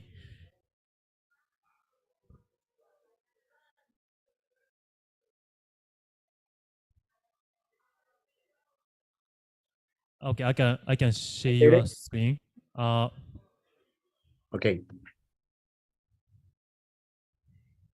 Please change presentation mode. このままやっていいですか？大丈夫です。はい。お願いします。お願いします。Hello everyone, my name is Shoka Kadoi. Thank you for giving me the opportunity to participate in this event today. I am an entrepreneur and neurotech enthusiast. I am interested in the incentive for test subjects in scientific research and would like to think about this theme with you all today. So now I'm going to about the topic, how we can provide incentive for test subjects to be part of science. ここから日本語でいきます。アウトラインがこんな感じで、最初に、現状の課題とできていることみたいなところを整理した後に、私のアイデアベースなんですけど、解決方法の提案をして、で、今考えている計画について説明した後に、最後、まとめるっていう形で進めたいと思います。これは私の、おばあちゃんなんですけど、祖母が、今、ステージ3のパーキンソン病です。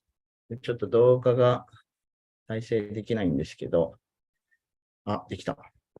こんな感じでもう腰が曲がっちゃっている状態で、ステージ3なのでまだ、要介護認定を受けているわけではないのですけども、いずれ、おばあちゃんは、体が動かなくなってしまって、自分自身の生活も、ままならないようになってしまうということがもうすでに分かっています。なので、おばあちゃんを救いたいというのが、私自身の、なぜニューロテックをやっているかみたいなところの理由です。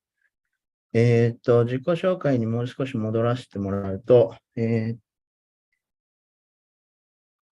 私自身は、いわゆる文系で、メディア関連について同志社大学で学んだ後、ニューロテックのスタートアップをチャレンジしたいというところで、東京に上京してきました。で、そして、まず卒業後は、マインドフルネスの、アプリケーションを提供しているリルックというスタートアップの EXIT を経験しまして、その後、ニューロテック JP というメディアの立ち上げに関わっていました。そして、カブトテクノロジーズっていう名前で今個人事業主として活動しています。はい。で、現状のサイエンスの課題として、継続的に、被験者に対するインセンティブを提供でききれていないのじゃないかみたいなところがずっと課題感としてあって、サイエンスの被験者がいないとサイエンス自体は前に進まないと考えています。それは、文系、いわゆる社会科学系のアンケート調査であったり、インタビュー調査であったりもそうですし、いわゆる、先ほどの医療系のような実験系でも、被験者の存在がないとサイエンスは前に進まないと思っています。なので、継続的な、被験者に対するインセンティブを構築することがサイエンスを前進させるのではないかという仮説を持っています。で、オープンデータセットとして、特にニューロテックとかニューロサイエンスの分野に関連するところで言うと、オープンニューロっていうオープンのデータセットがあったりとか、それをはじめとして、オープンになっているデータセットがあって、いわゆる、カグルであったりとか、データに対するコンペティションを行えるプラットフォームみたいなものはいくつか存在していますが、そこに対して、データを提供しているところ、もしくはデータそのものを生み出している被験者に対するインセンティブが継続的に分配されるような仕組みはまだできていません。で、さらに、オーシャンプロトコルのようなところでも、最も価値のあるデータっていうのは、プライベートデータだっていうふうに言われていて、それは、個人情報が関連するところでもありますし、特に、ニューロサイエンスの分野で取り扱うデータというのは、ノーデータといわゆる、ニューロエティクスだったりとか、ニューロライツみたいなところで、今後まだまだ議論が必要なところのデータセットなので、より慎重に取り扱う必要はあるんですけれども、そういったデータ自体のそのものの、価値があるよねというところは、オーシャンプロトコルも出しているんですが、そのデータセットに対する、生み出したことに、ジェネレートしたことに対するインセンティブみたいなところはまだ考えられていません。で、そこに対しての提案として、私が、アイディアとして持っているところで言うと、以前、ニューロテック JP のメンバーでもある、会場にいると思うんですけど、なおがやっているマインドランドのようなプロジェクトは、いわゆる、ブロックチェーンゲームを活用して、メディテーションをするたびに、瞑想をするたびに、脳のデータセットを取得して、それに対するリワードとして、トークンを配布するみたいな仕組みで、やろうとしています。そういったものとバイブバイオという、希少疾患に対する、DAO であったりとか、コミュニティを運営しているところを組み合わせることによって、例えば私の祖母のパーキンソン病のような病気に対して、被験者に対するインセンティブを継続的に分配するような仕組みみたいなものは考えられるんじゃないかというふうに思っています。なので、どういうようなステップでこれを社会実装していけばいいかと考えているかというと、まずは、被験者に対してオープンのデータセットを構築することと、リワードのシステムを構築すること、この2つが重要だと思っています。なので、まずは、非営利団体を立ち上げて、被験者であったりとか、出荷の当事者団体みたいなようなところに理事になってもらいながら NPO を立ち上げて、でその後に、すでにオープンになっているブレインデータを使ってプラットフォームを作ります。で、そのプラットフォームの中に、新しいモデルの学習であったりとか、学習を行うようなコンペティションを開催して、学習モデルの売買をするマーケットプレイスみたいなものを作れたらいいなと考えています。そして最終的には、大学や、大学病院みたいなところとコラボレートしていって、最終的に実験計画そのものを、作って、被験者を募るというところまで目指していけたらいいなというふうに考えています。まとめると、被験者の継続的なインセンティブというところが今の科学のボトルネックになっているんじゃないかという仮説があって、そこ自体を前に進めるような取り組みができたらいいなと考えています。そして個人情報としてすごくセンシティブなので、そういった情報そのものを、取り扱うために、例えば、実験群に対して、報酬を返すみたいな仕組みだったりとか、そのシステムそのものから、考えていかないといけません。なので、分析だったり、学習の、データセットが、利用されるたびに、そのリワードが発生したり、インセンティブが発生するような仕組みそのものを考えるところを皆さんと一緒に議論できたらいいなというふうに考えています。そして最終的に、ニューロテックそのものが、前進して、ちょっとまとめとかぶっちゃったんですけど、最終的には、祖母のパーキンソン病が早く治るような手法が確立したらいいなというふうに考えています。ありがとうございました。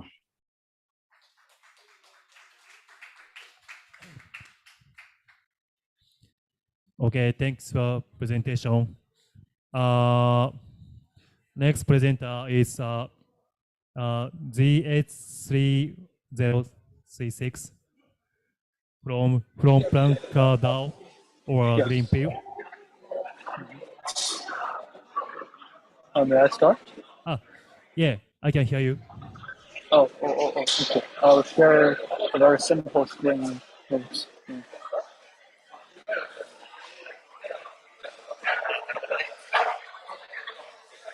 Okay, I think you can see the screen, right?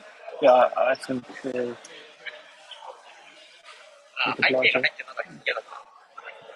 Okay. Sorry, I'm in the Tokyo Hackathon, so I didn't prepare a very good PowerPoint, but I will give a very brief talk. So we are Planker DAO. We are a DAO from China, and we are basically a DAO that give grants to some public good projects. And one of the important area of public good is decentralized science. So that's decentralized science is one of the areas that we trying to give funds to give grant. I will briefly introduce what we have done and what we plan to do and the kind of like cooperation that we are seeking. So last year in September, there is a Gitcoin GR15, and we sponsored a gift grant to a very impressive research project done by Taiwan team called P-Root. P-Root is a project about it's this project, and it's a project about biology. So it's basically about sharing biological data. Because according to them, sharing biological data is very large, and for many teams, even if they are willing to share the data, it will be very hard and very costly to share this data. It's very expensive. So they basically use the decentralized storage like Filecoin and IPFS to share the data and to store the data first and then share it to others. It's very simple, but I mean it's very useful to the decentralized research for the biological research. So they applied for our grant, and we admit them to our grant. Then they finally get like a 18,000 match from all the matching pool. So we are in three matching pools: the DeSci matching pool, the Greater China matching pool is our matching pool, and the Web3 social matching pool. Yeah. So we have like $20K in DeSci matching pool and $50K in Greater China matching pool. So this is a Taiwan team, so that they participate in the Chinese matching pool as well. So that's a project we have sponsored, and I want to talk about like the funding mechanism and for the DeSci in our practice. So we're using this platform called Bitcoin Grant, and basically it uses project funding to give a project grants. So project funding is a funding mechanism that lets the public and the community to decide where the grant goes. So in the Greenwood case, they raised many small fundings from their friends, but because this mechanism will match more funds to projects with more like who has more donators rather than who has donators who donate a lot. For example, if you have a project and you have 1 people donate $100, you will be much less with a project who has 10 people who each donate $10. So it asks the project to spread its influence to their community. And then if they can do that, the matching pool will give it will give a certain amount of like a matching fund. So that's basically what we have done for um, the DeSci area. And for this pivot, I think they are from Taiwan University, and at that time they asked all of their friends to give one very small donation, like $1, $0.5, and they got like 1,000 like small dollars from different people, and thus we get a lot, like a large amount of matching fund from different matching pools. That's how they do this funding. But I think funding is important for all the projects, especially the decentralized science project, because most project doesn't like make profit by itself, so it's need like external source of money to make it run sustainably. And I think we are providing that kind of support to the decentralized science builders and contributors. And for the next step, we want to so so I attended the Plurality Asia conference, Plurality Tokyo conference, and at the place we're discussing an idea called Plurality Asia, so that the Taiwan and then China, Tokyo, the Korea, I think we can do something like together to fund some projects together. So if you are interested, you can DM me on the Twitter, and that is my talk. Thank you.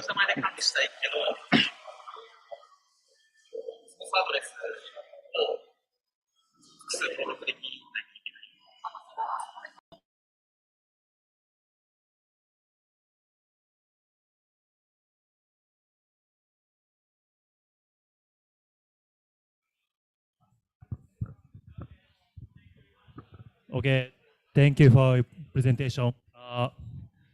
Uh, is there Jeffy from SciSets here? Is there Bobby from Stable Labs?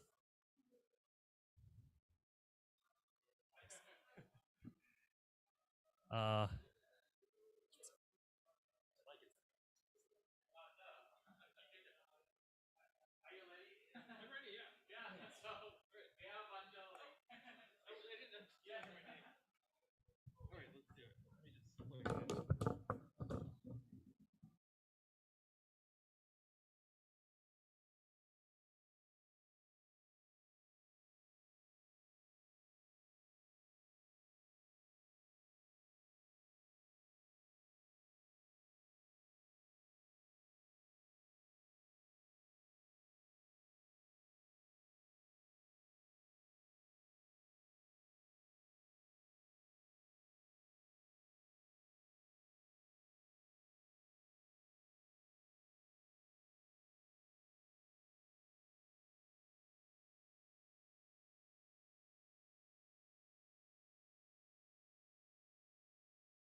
Okay, perfect. Hi, everyone. My name is Michael Fisher. I'm going to talk about, I'm from New York, and really great to be here. I'm going to talk about this thing I created called like Science GPT. So the idea is like, how could we make like AI be like a research assistant to like a scientist?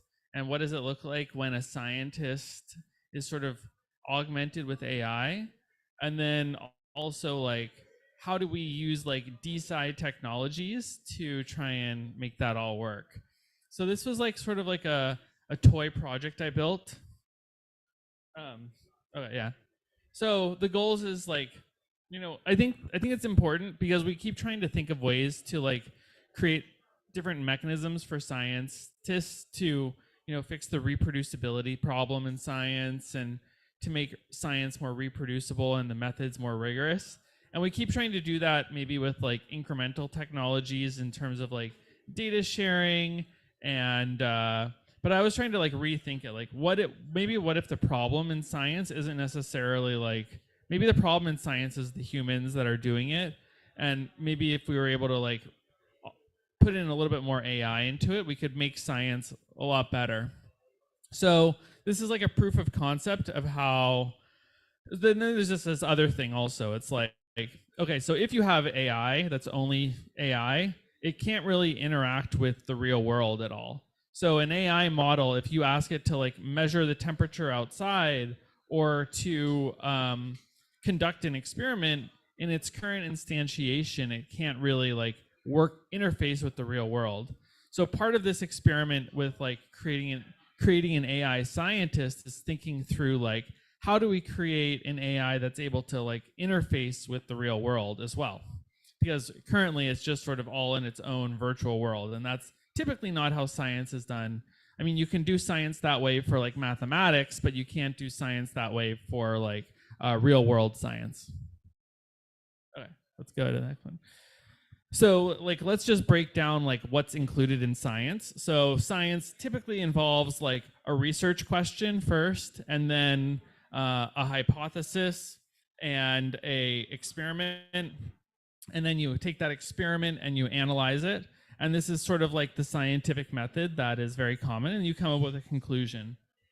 So what we're going to do is we're going to try and make AI, like ChatGPT, do each one of these different parts of the process that is typically done with a human.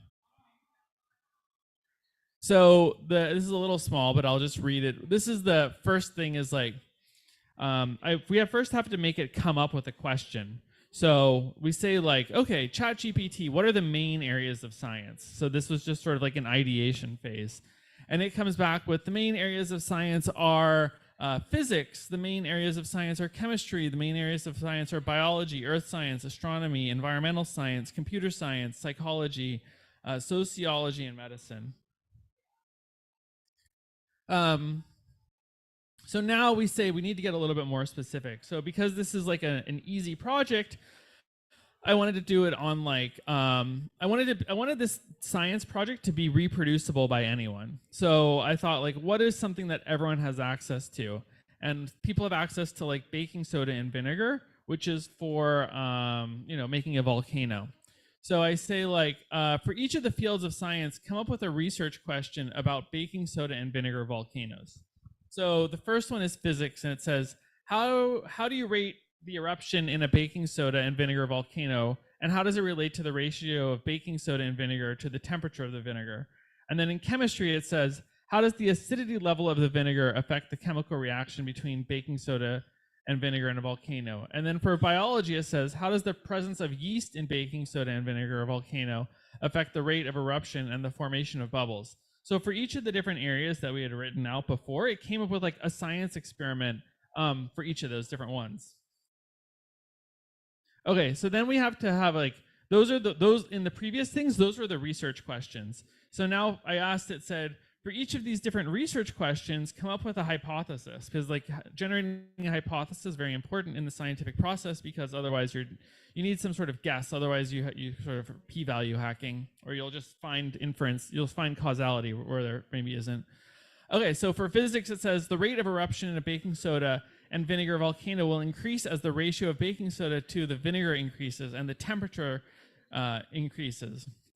And then for chemistry, it says the acidity level of the vinegar will affect the chemical reaction between baking soda and vinegar in a volcano, with higher acidity levels resulting in a stronger eruption.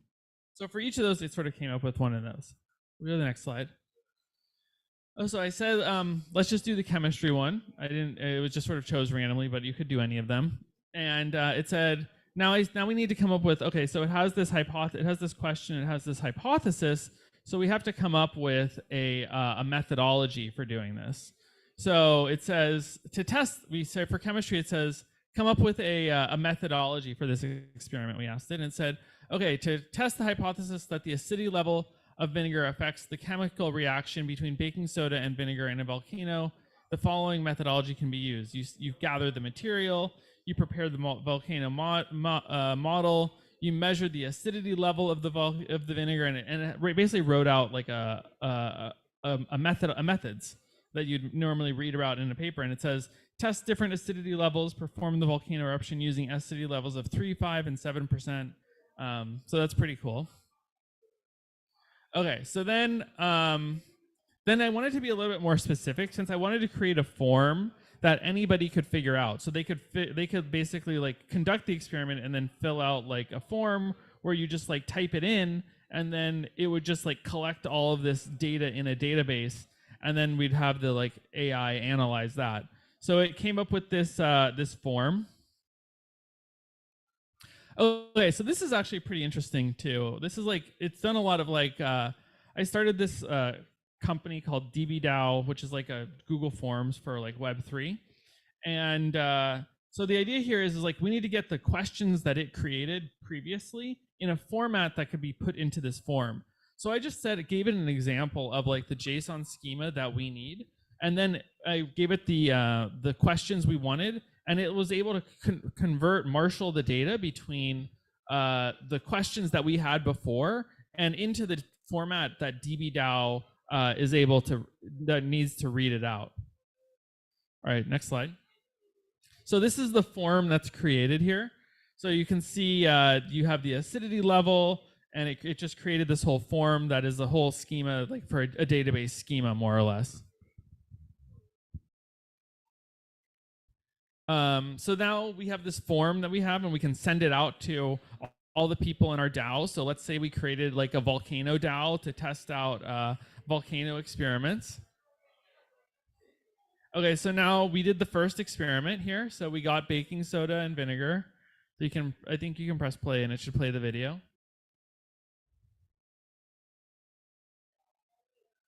So this is like the first ever DeSci volcano experiment.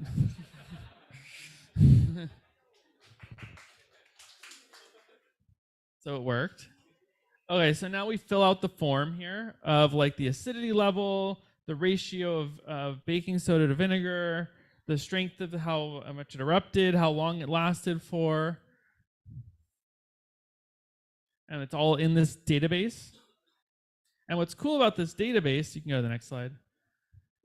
What's cool about this database that's created is it's actually the data point that we created for that point is actually an NFT. So inside that data point is like a JSON object that is, and this is like what DBDAO does, is like it's a database that's sort of composed of NFTs. And so you can buy this data point on OpenSea. It's basically stored on IPFS and Avalanche, so it's all on the blockchain. And what's cool is like, say this data point is worth a lot of money, like people can actually buy and sell individual data points. So here's the data point. You can see this is actually stored on IPFS, so it's very easy to access. And here's the here's it on Arbitrum, the transaction for it. Okay, so now we have the data points that are in our data set, and we export them from Arweave and from DBDAO back into a CSV file that we ask it to analyze the data for. So we just like tell it, okay, here's the data you gave us, analyze it. and it writes up this whole research report around the methods and the result and the conclusion, the recommendations, and the future work, which is kind of cool. Oh, okay. I also run DeSci NYC, so you guys are all invited to our next event. You can next slide. Yeah. Here's my Telegram in case anyone has any other questions. Here's about DeSci NYC, and here's about DBDAO here. And yeah, feel free to take a picture. Does anyone have any questions? Questions? No? Okay. Oh yeah, do you have a question? Tell us some funny things that happen using the system. Funny things that happened. I mean, when it's totally wrong, for instance. It got it. It was pretty accurate because, I mean, I didn't. It got it pretty well actually. This was using 3.5 GPT 3.5. This wasn't even using 4. So I'd imagine 4 would probably even be better, but I was actually surprised at how well it worked. I mean, this is a pretty basic thing, but to be honest with you, I think it could work well for many types of scientific applications. Like the likelihood that a human can do a literature review better than AI is fairly low. The likelihood that like an AI can generate a methods that's more accurate or is probably also fairly low. So I would say I'm pretty optimistic that this is probably a way forward for science in general. And yeah, and I think it's interesting because it removes a lot of the bias. It removes a lot of the ego that I think like PhD professor, anyone in academia might have if it's just sort of offloading it onto the AI. And it also makes it more reproducible. Like the steps that it gave aren't meant to only work in one lab. Like the whole idea about sending this form out to many people was that like, okay, now you need reproducibility across like 3, 4, 10 labs, and now you have more certainty that the results are correct. All right, well, thank you guys.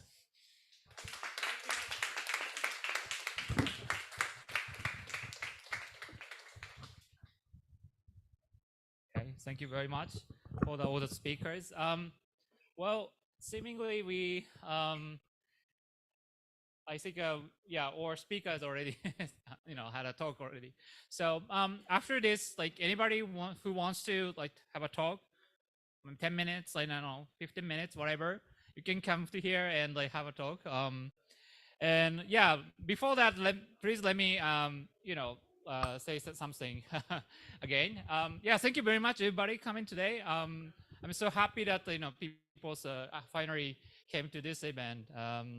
Yeah, we already have started like a lot of discussions, and yeah, people from Vietnam and New York and London. Like all the people is coming from different countries.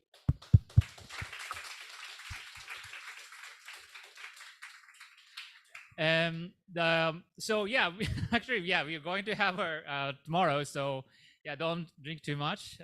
Let's have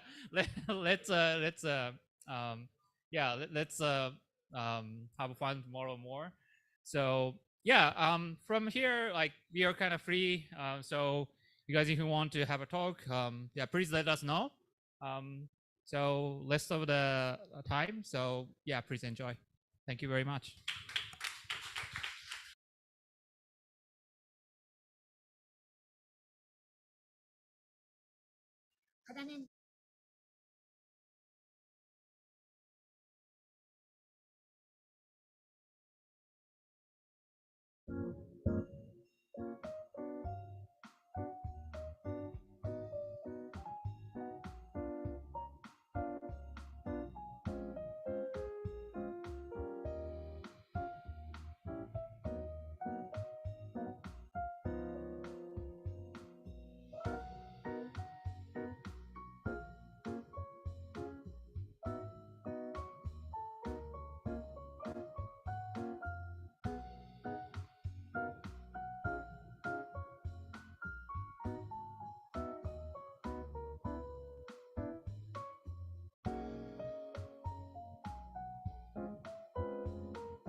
ついた。で、YouTube ご覧の皆様、どこにこっちか。すみません、YouTube をご覧の皆様、これで、配信は終わりたいと思いますんで、ぜひまだフードいっぱい待ってますので、もし近くにいらっしゃって来たいという方はぜひいらしてください。まだ9時までやってますので、ぜひ、よろしくお願いいたします。Thank you very much for everybody joining and seeing this. So we still have time until 9 p.m. at Continental Hongo. So yeah, please join us. We still have a lot of foods here. Okay, so thank you very much again, and we will have the main event tomorrow. So I hope you to come. Okay, thank you very much again. Bye bye.